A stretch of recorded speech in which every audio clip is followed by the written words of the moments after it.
على رسوله الكريم أما بعد فأعوذ بالله من الشيطان الرجيم بسم الله الرحمن الرحيم قال الله تبارك وتعالى في القرآن المجيد حافظوا على الصلوات والصلاة الوسطى وقوموا لله قانتين صدق اللہ مولانا العظیم۔ آج کے ہمارے درس کا عنوان ہے نماز کا عملی طریقہ۔ نماز کے مسائل اور نماز کے طریقے کے حوالے سے کل کے درس میں بھی ہم نے کچھ باتیں سمجھنے کی کوشش کی تھی۔ آج کے درس میں مزید نماز کے مسائل کے حوالے سے مسائل کو سمجھنے کی کوشش کی جائے گی۔ اللہ تعالیٰ قرآن مجید میں ارشاد فرماتا ہے تمام نمازوں کی حفاظت کرو، خصوصاً درمیانی نماز کی، اور اللہ کے حضور عاجزی سے کھڑے ہو جاؤ۔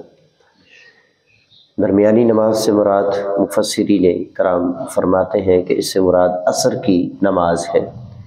تو اس میں خاص طور پر جو اس کی حفاظت کا حکم ارشاد ہوا وہ اس بنا پر کہ یہ وہ وقت ہے کہ جس وقت میں فرشتوں کی ڈیوٹیاں چینج ہوتی ہیں، تبدیل ہوتی ہیں، یعنی فجر کے آئے ہوئے فرشتے وہ عصر میں جاتے ہیں اور عصر کے آئے ہوئے فرشتے فجر میں جاتے ہیں۔ یہی وجہ ہے کہ قرآن مجید میں فجر کے وقت کی بھی قسم ہے اور عصر کے وقت کی بھی قسم موجود ہے، اور سورۃ الفجر بھی موجود ہے اور سورۃ العصر بھی موجود ہے۔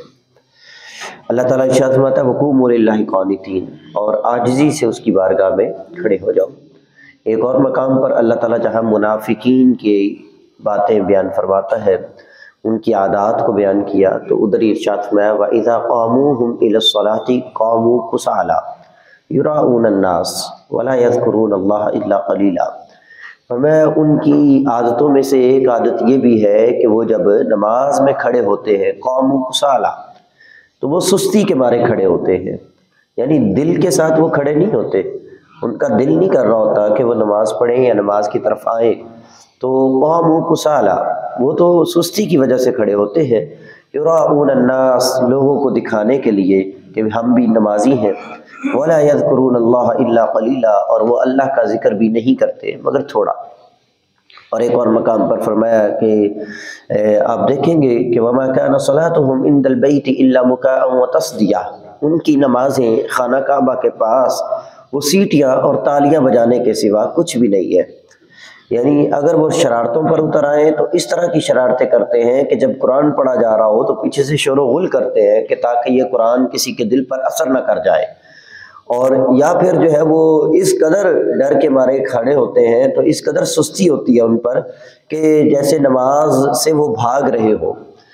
تو نماز کے اندر دل کی حضوری کا ہونا یہ آیات کا تقاضا ہے، یعنی ان آیات سے، مذکورہ آیات سے جو ہمارے سامنے پیغام مل رہا ہے ہمیں، وہ یہ مل رہا ہے کہ نماز میں جب بھی کھڑے ہوں، نماز میں جب بھی موجود ہو، نماز جب بھی پڑھنی ہو تو دل کی حضوری کے ساتھ پڑھیں، خشوع و خضوع کے ساتھ پڑھیں۔ آپ صلی اللہ علیہ وسلم کا فرمان عالی شان ہے چوروں میں بدترین چور وہ ہے جو نماز میں چوری کرتا ہے۔ عرض کی گئی یا رسول اللہ صلی اللہ علیہ وسلم نماز میں چوری سے کیا مراد ہے؟ تو آپ علیہ السلام نے ارشاد فرمایا بدترین چور نماز کا چور ہے، اور نماز میں چوری یہ ہے کہ بندہ نماز کے رکوع اور سجود پورا ادا نہ کرے، جیسا نماز کا حق ہے ویسے وہ نہ ادا کرے، تو یہ نماز میں وہ چوری کر رہا ہے۔ یعنی جلدی جلدی سے نماز پڑھنا اور دل کی حضوری کے ساتھ نماز نہ پڑھنا، اور دل نہ چاہ رہا ہونا، نماز میں دل نہ لگنا، تو یہ فرمایا کہ وہ جو نماز کو اپنے سے پرے ہٹا رہا ہے یہ ایسے ہی ہے جیسے نماز میں وہ چوری کر رہا ہے۔ تو اس سے پتہ یہ چلا کہ نماز کو خشوع و خضوع سے، اطمینان سے ٹھہر ٹھہر کر ادا کرنا چاہیے۔ تو ہم نے کل کے لیکچر میں، کل کے درس میں یہ بات سمجھی تھی کہ کھڑے کیسے ہونا ہے، اور پھر جو ہے ہاتھ کیسے باندھنے ہیں، رکوع کیسے کرنا ہے۔ رکوع سے جب کھڑا ہوتے ہیں تو اس کو قومہ کہا جاتا ہے، اور قومہ میں تسمیع اور تحمید پڑھی جاتی ہے، یعنی سمع اللہ لمن حمیدہ، ربنا لک الحمد یا ربنا ولک الحمد یا اللہم ربنا ولک الحمد، یہ سارے الفاظ درست ہیں اور احادیث سے ثابت ہے۔ سیدھے کھڑے ہوں گے تو اس میں یہ ذکر کل ہوا تھا کہ دونوں ہاتھوں سے کسی قسم کی کوئی حرکت نماز کے اندر نہیں کریں گے. جس طرح عام طور پر لوگوں کی عادت ہوتی ہے کہ جب نماز کے لیے رکوع کے بعد سیدھے کھڑے ہوئے تو دونوں ہاتھوں سے آگے سے پیچھے سے یا ٹوپی یا اس طرح سے کوئی اور حرکت کہ اپنے کپڑے سیدھے کرنے لگ گئے. تو ہر وہ ایسی حالت کہ جس میں دیکھنے والے کو یہ لگے کہ بندہ نماز میں نہیں ہے، اور اس کو یوں سمجھ لیجئے آپ مزید آسان کرنے کے لیے کہ ایک بندہ نماز پڑھ رہا ہے اور نماز پڑھتے پڑھتے وہ کوئی حرکت کر رہا ہے اور اس کی تصویر لے لی جائے. ایک مثال دے رہا ہوں سمجھانے کے لیے. اس کی وہ تصویر لے لی جائے اور اس تصویر کو کسی غیر نمازی کو دکھایا جائے کہ یار اس کو دیکھو ذرا، یہ بندہ نماز پڑھ رہا ہے، اور وہ دیکھنے والا کہے نہیں یار یہ تو نماز میں نہیں لگ رہا، کہیں بھی کسی حرکت میں بھی. مثال کے طور پہ ایک شخص دونوں ہاتھوں سے اپنی ٹوپی، اپنا امامہ اس کو سیدھا کر رہا ہے، اپنے بال سیدھے کر رہا ہے، دونوں ہاتھوں سے اپنے کپڑے سیدھے کرنے میں لگا ہوا ہے، ادھر ہی اس کی تصویر ہو اور اسی کو کسی کو دکھایا جائے کہ یہ بندہ نماز میں ہے، تو کوئی بھی نہیں کہے گا یہ نماز میں ہے.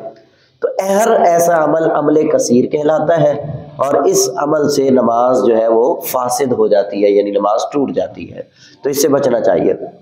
نماز کے کسی بھی رکن کے اندر ایک ہاتھ کو استعمال کیا جا سکتا ہے،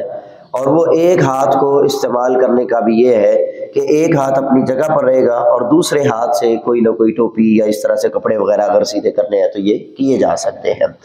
لیکن اس میں بھی یہ مسئلہ ہے کہ کسی ایک رکن کے اندر 2 بار ایسا کر سکتے ہیں. مثال کے طور پہ قیام ہے، کھڑے ہوئے ہیں، تو قیام جو ہے یہ ایک رکن ہے.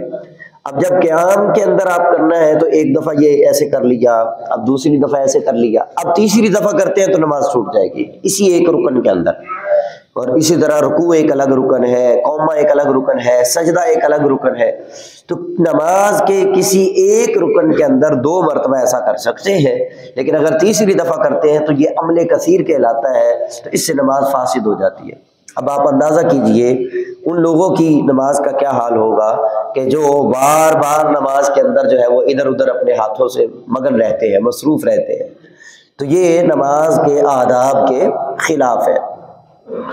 نماز میں جب قومہ میں کھڑے ہوں گے، سمیع اللہ لمن حمیدہ ربنا ولک الحمد، یعنی رکوع کے بعد سیدھا کھڑا ہونا، تو اس کے بعد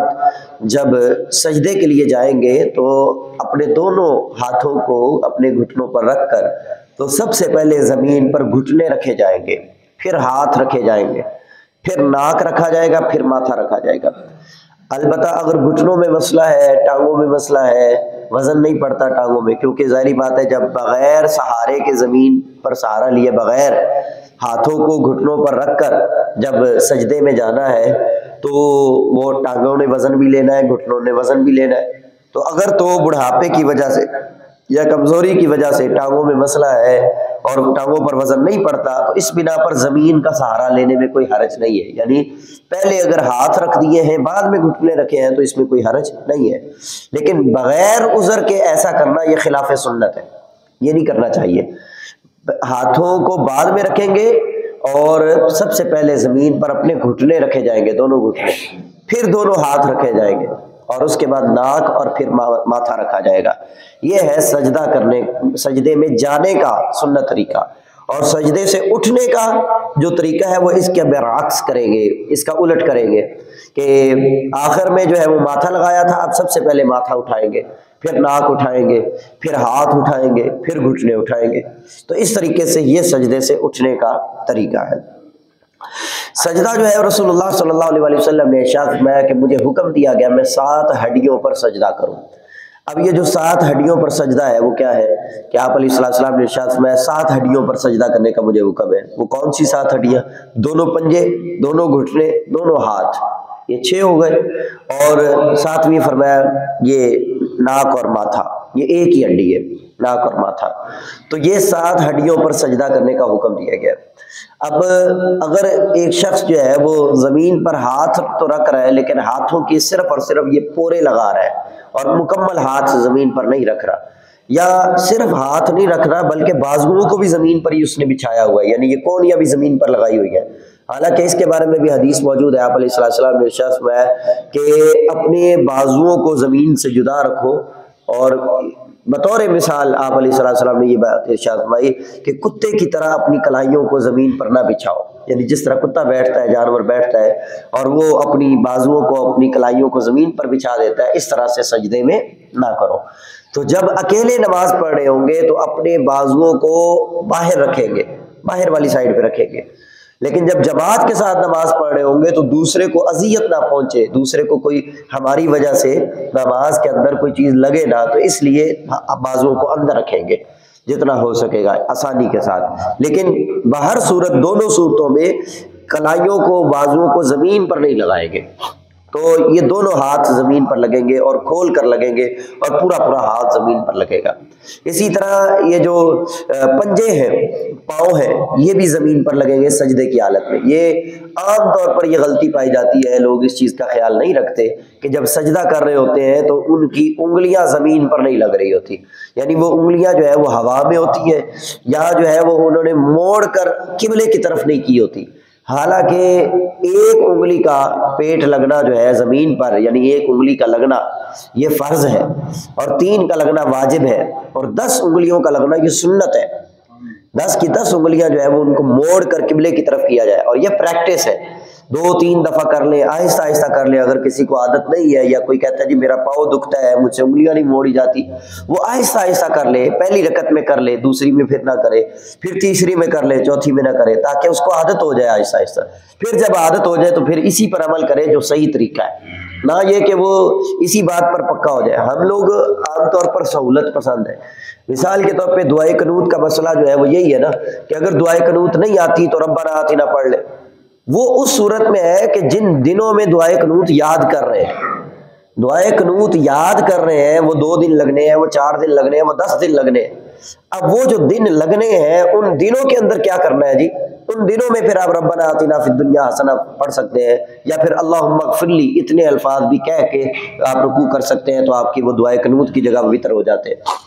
ہم لوگوں نے کیا کیا، زندگیاں گزر گئی، وہ جو دعائے قنوت کو یاد کرنے کے ٹائم پیریڈ میں ہمیں ایک رخصت ملی تھی، ہم نے اس رخصت کو پکڑ لیا اور ساری زندگی دعائے قنوت یاد نہ کی، ربنا آتنا ہی پڑھتے رہے۔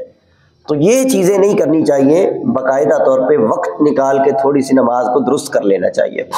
تو یہ ہے سجدہ کرنے کا طریقہ، اور سجدہ صرف اور صرف اللہ کی بارگاہ کو ہے، اس کے علاوہ کسی کو سجدہ کرنا یہ جائز نہیں ہے۔ اب جب اتحیات میں بیٹھیں گے، سجدے سے اٹھیں گے، ایک سجدہ کرنے کے بعد پھر مکمل طور پر بیٹھ جائیں گے۔ اب جب بیٹھیں گے، یعنی جس کو جلسہ کہا جاتا ہے، 2 سجدوں کے درمیان بیٹھنا، اس کو جلسہ کہا جاتا ہے۔ تو جب بیٹھیں گے تو دایاں پاؤں کھڑا کر کے اس کی انگلیوں کا رخ موڑ کر اور بایاں پاؤں بچھا کر اس کے اوپر اپنی پیٹھ رکھیں گے۔ مرد اور عورت کی نماز میں فرق ہے، بعض خواتین جو ہے وہ فرق نہیں سمجھتی، اور بعض لوگ بھی اسی طرف لے کر جانا چاہتے ہیں کہ جی مرد اور عورت کی نماز میں کوئی فرق نہیں ہے۔ ہم نے اس کتاب کے اندر مرد اور عورت کی نماز کے فرق کو بھی بیان کیا ہے، اور عورت کے حوالے سے اور بھی بہت ساری چیزیں جو اس کی نماز کے ساتھ خاص ہیں ان کو بھی ہم نے ذکر کیا ہے، تاکہ خواتین کو بھی اس کتاب کا فائدہ ہو جائے۔ مرد اور عورت کی نماز میں فرق ہے۔ عورت کی نماز ٹوٹلی پردے کا نام ہے، وہ اس کے کھڑے ہونے سے ہی نماز میں فرق شروع ہو جاتا ہے۔ مرد کا کھڑا ہونا اور ہے، عورت کا کھڑا ہونا اور ہے، اس کے ہاتھ اٹھانے میں فرق ہے، ہاتھ باندھنے میں فرق ہے، رکوع میں فرق ہے، سجدے میں فرق ہے، بیٹھنے میں فرق ہے۔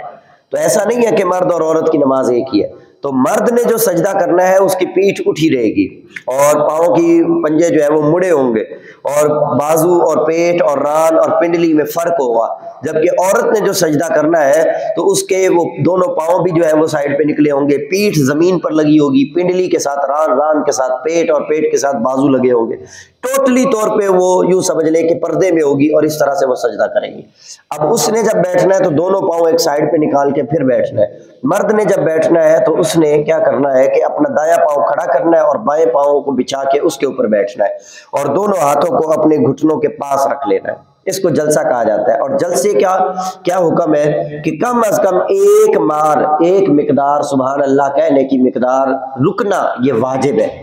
اگر نہیں رکتے تو سجدہ سہو واجب ہو جائے گا، اور سجدہ سہو بھی نہیں کرتے تو نماز ہی نہیں ہونی۔